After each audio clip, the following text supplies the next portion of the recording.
बिस्मिल्लाहिर्रहमानिर्रहीम अल्हम्दुलिल्लाह। अज बच्चे जिहड़े हर साल छुट्टियां दे विच लिखाई ठीक करने वास्ते आउंदे ने, इस साल भी ये प्रोग्राम शुरू सी।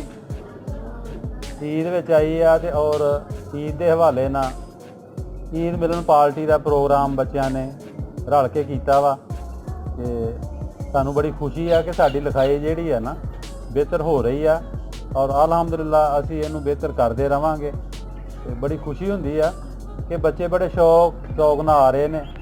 ये गाँव दे विच रहिंदियां होइआं अज तो कोई 25 साल तो शुरू कीता वा।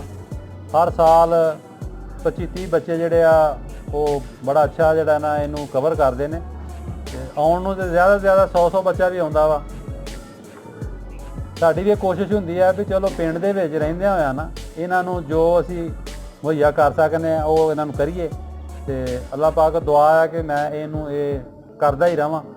इस आउंदे रहण सीखण वास्ते ते मैं इन्हां नूं दसदा रहां। शुक्रिया जी।